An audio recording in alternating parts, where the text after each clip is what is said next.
Ready for a deep dive? We're jumping into some fascinating territory today, folks. The Quran.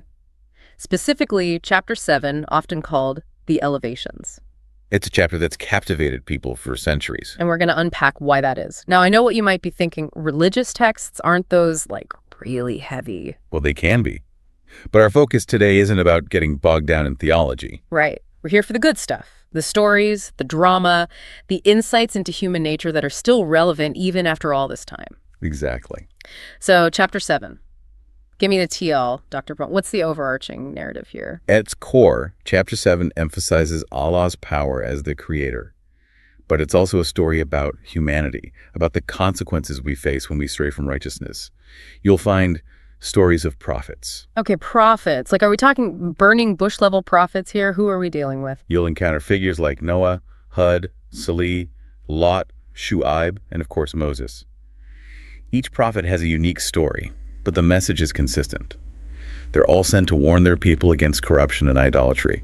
So there's definitely a theme emerging here. I'm sensing a don't make me repeat myself vibe from up high. Chuckles softly.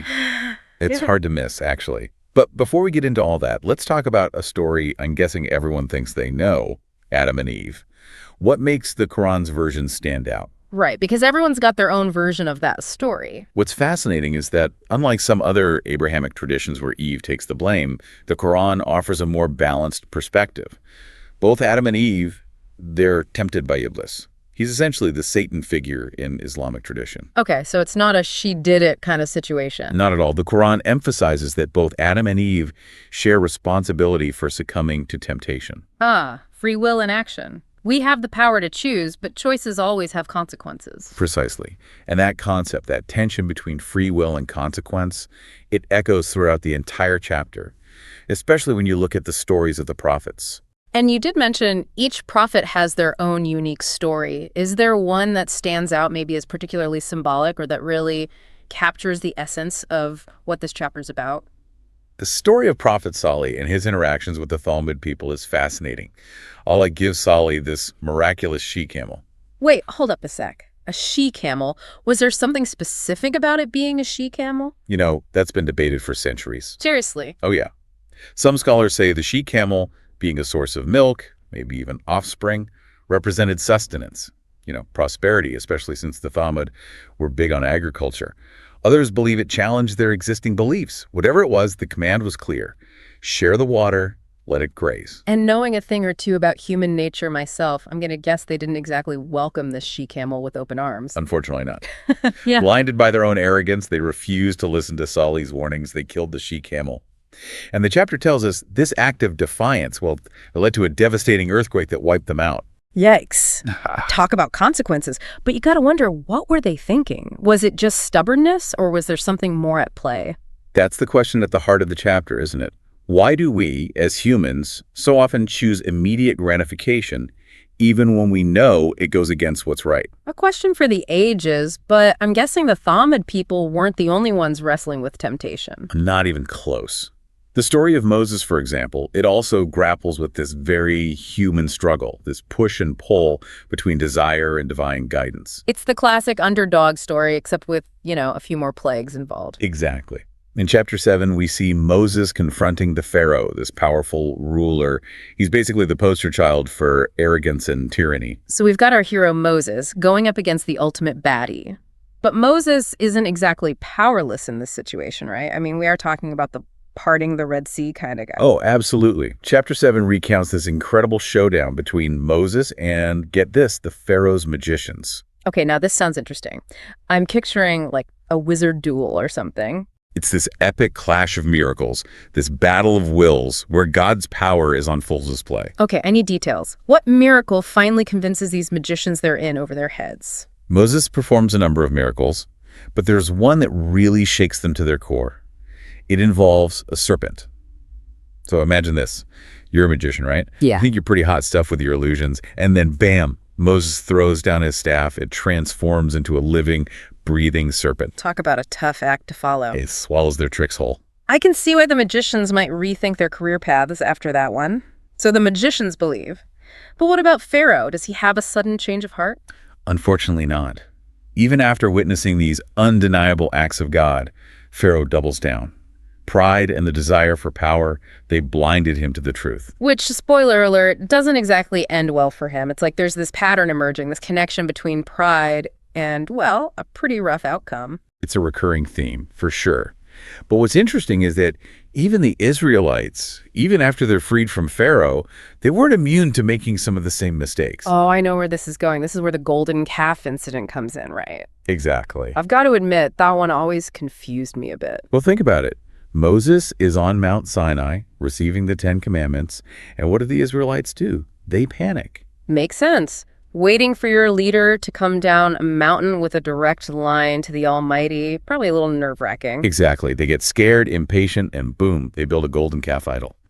It's like they couldn't handle the freedom. It's a reminder that even after witnessing incredible miracles, human beings were susceptible to fear, doubt, and, that allure of instant gratification. It's almost like this frustrating cycle. Freedom, fear, then totally messing up. Is there even any hope for us to break free from that? That's the million-dollar question, isn't it? And what chapter 7 reminds us is that Allah is both just and incredibly merciful. There are definitely consequences for wrongdoing. Makes sense. You can't just go around building golden calves and expect a pat on the back. Right. But at the same time, there's this immense compassion. There's forgiveness for those who genuinely repent and seek guidance.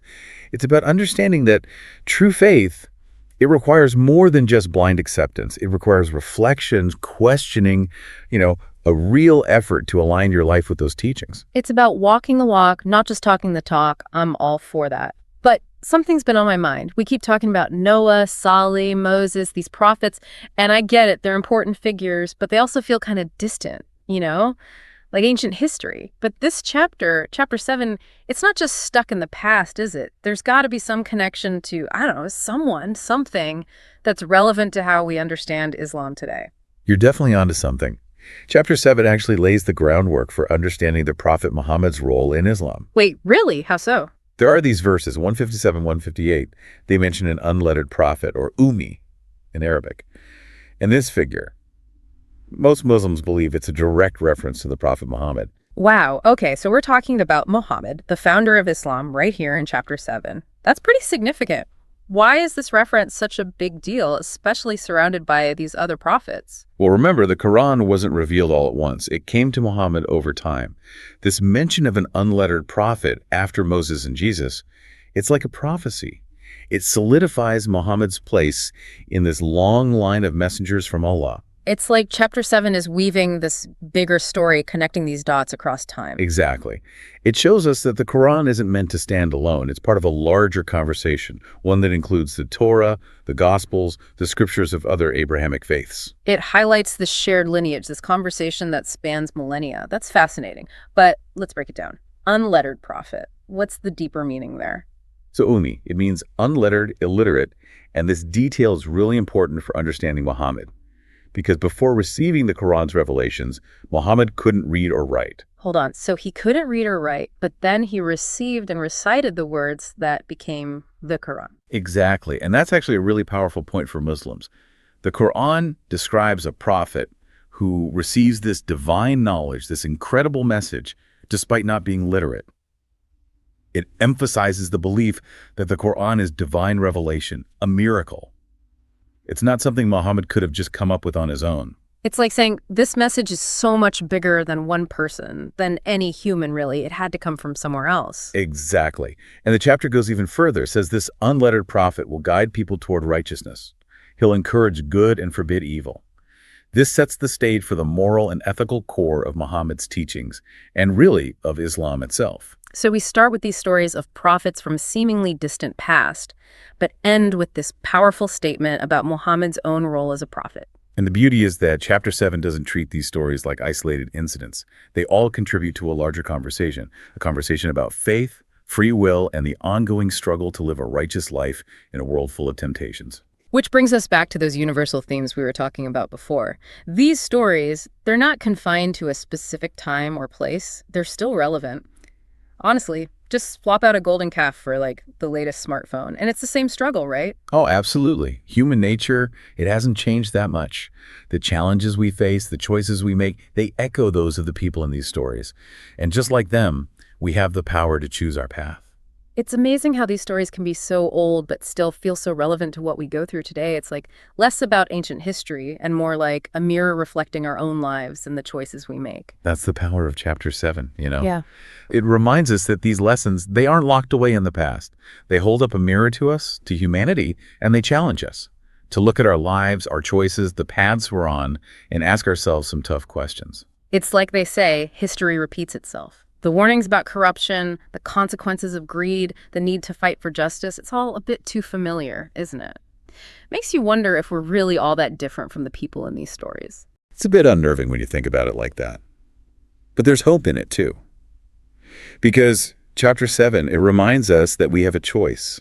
We have the power to learn from those who came before us, to choose a different path, a better one. So it's not about dwelling on the mistakes, but about recognizing the patterns, right? It's about understanding the consequences of our actions, but also about believing in the possibility of growth and change. Exactly. It's about recognizing that we're not just puppets on a string.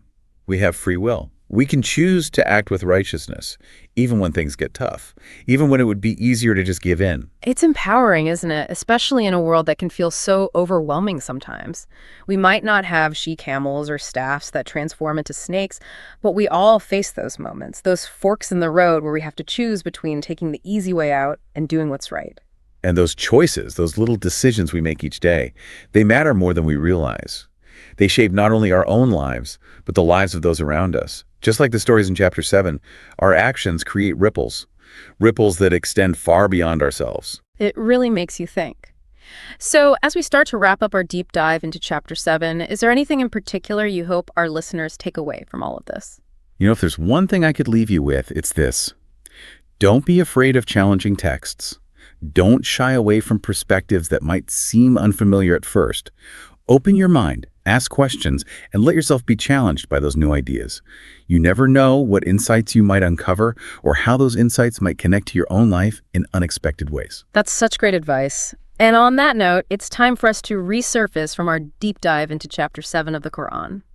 Thank you, everyone, for joining us on this journey. We hope you've gained a newfound appreciation for the power of these ancient stories and how their message continues to resonate even in our modern world.